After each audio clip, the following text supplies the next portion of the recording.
Le corps des plantes a réussi à évoluer. Bien que dépourvues de jambes, elles ont colonisé tous les milieux grâce à une sexualité des plus inventives.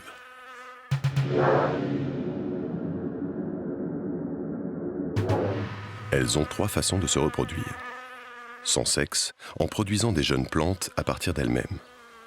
Par autofécondation, en établissant des rapports sexuels entre leurs propres organes mâles et femelles. Ou encore, en pratiquant le sexe à distance grâce aux grains de pollen. Cette extraordinaire invention leur permet de se reproduire sans jamais rencontrer de compagnon.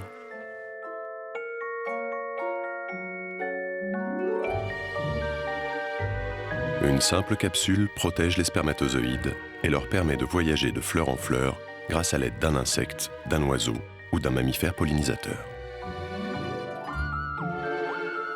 Quand on ne peut pas livrer son pollen soi-même, il faut en effet le confier à quelqu'un d'autre.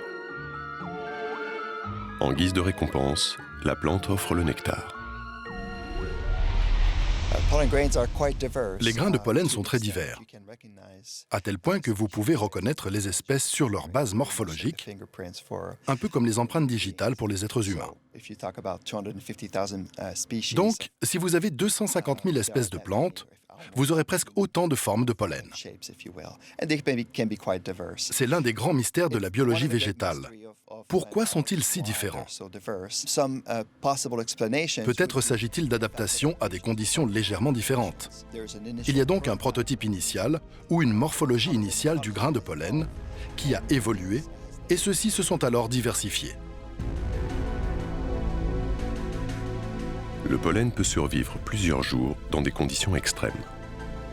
Il a en effet le pouvoir de conserver son eau. Mais comment?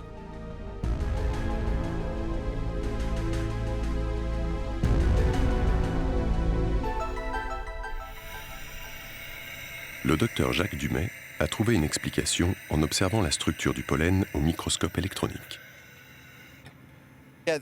Le pollen est une structure étonnante. C'est une petite structure qui pourrait se déshydrater très rapidement quand il est libéré.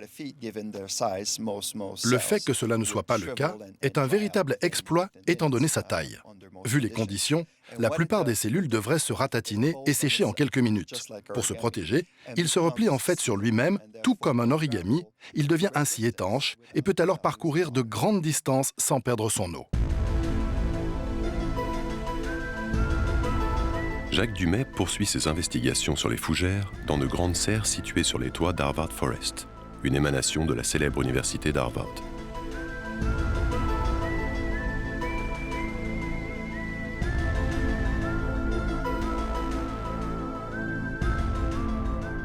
Il s'intéresse en particulier aux sporanges, les organes de reproduction de la fougère. En filmant ces sporanges, grâce à une caméra capable d'enregistrer 2000 images à la seconde, il a découvert leur mode de propulsion particulier.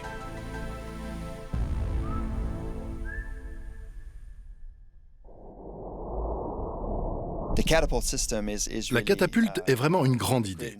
Mais en fait, elle a évolué pendant des millions d'années avant que les humains n'y pensent. Elle a évolué avec les fougères pour permettre à celles-ci de disperser leurs spores sur de grandes distances.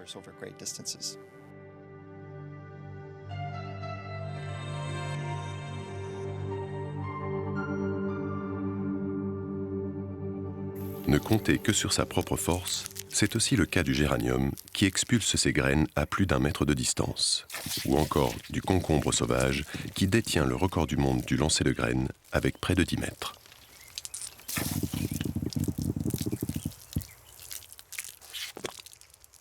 Mais pour donner naissance à une plantule, les graines doivent impérativement s'éloigner de la plante mère.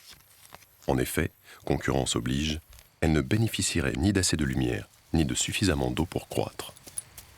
Certaines, comme l'aigre-moine et la bardane, ont inventé le velcro pour pouvoir se déplacer à dos d'animal.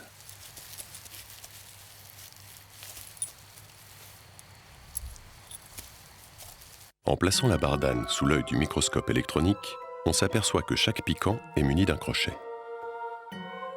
Ce crochet permet à la graine de s'agripper au pelage de l'animal. Le velcro copie cette idée avec 2 bandes qui s'agrippent mutuellement. Une bande recouverte de minuscules crochets, l'autre de petites boucles. La graine de l'érodium est munie d'un bec et d'une queue.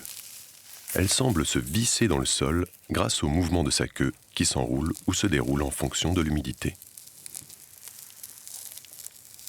Les mécanismes de forage ont été inventés par les plantes il y a bien longtemps. Il y a toute une diversité de mécanismes. Certains d'entre eux ont été découverts par les humains, d'autres non.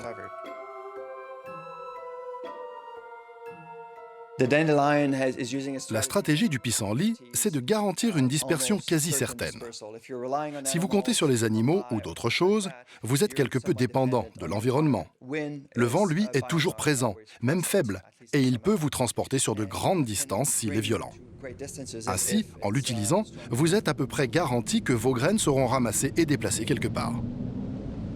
Pour coloniser le monde, la plupart des graines comme le pissenlit ont choisi le vent. Pour cela, elles utilisent différentes astuces, comme le parachute ou les pales d'hélicoptère. On peut vraiment parler de génie végétal. En se dispersant par millions, graines et pollen peuvent accomplir de grandes distances. Pour croître et conquérir, il leur faut trouver d'autres environnements propices, y compris dans nos cités. Ils se répandent d'ailleurs si bien que l'on retrouve au centre de New York 55% des espèces vivantes dans le nord-est des États-Unis. Et à Londres, 60% de toute la flore de la Grande-Bretagne. Grâce à leur capacité à s'infiltrer dans les fissures, leur résistance aux agressions, les plantes colonisent en effet aussi les villes. Certaines espèces dites invasives viennent parfois de très loin. Les plantes invasives ne se contentent pas uniquement du vent pour voyager. Elles empruntent maintenant, avec l'explosion de la mondialisation, des moyens de transport comme l'avion, le bateau, pour rejoindre les continents qu'elles ne pourraient pas atteindre naturellement. L'élante de Chine et la renouée du Japon ont envahi nos cités. La professeure Florence Piola s'intéresse aux stratégies de la renouée pour évincer les plantes autochtones. Les renouées sont des plantes extrêmement performantes. Elles ont un rhizome très vigoureux qui pousse très très vite. On peut parler de quelques mètres par an. Et un petit fragment de rhizome peut se réimplanter un petit peu plus loin et donner un individu entier. En plus de ça, les renouées pratiquent une guerre chimique. Elles sécrètent dans le sol des molécules toxiques pour les autres végétaux.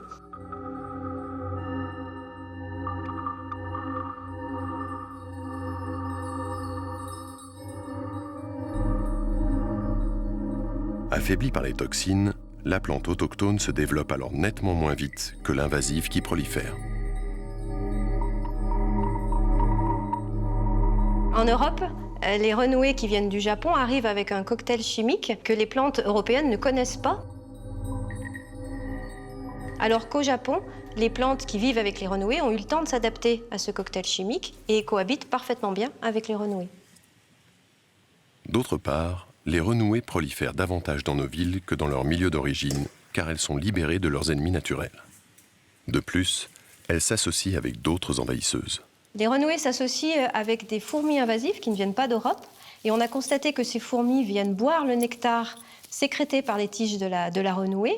Et en contrepartie, on pense que les fourmis pourraient prédater, manger les insectes nuisibles pour la renouée.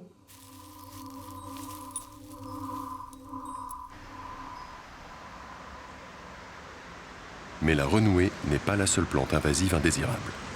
La liste des conquérantes du bitume est longue. Chénopodes du Turkestan, sénessons d'Afrique du Sud, élantes de Chine, etc. Certaines d'entre elles deviennent des géantes. C'est le cas de l'érable Negundo et l'élante. D'ailleurs, élante signifie l'arbre qui monte au ciel. Certains élantes peuvent atteindre près de 30 mètres de haut avec des ramifications qui peuvent s'étendre sur 160 mètres. Mais ce qu'il y a de plus remarquable, c'est l'immense panoplie chimique qu'ils possèdent avec des molécules herbicides, insecticides, fongicides, bactéricides et virucides.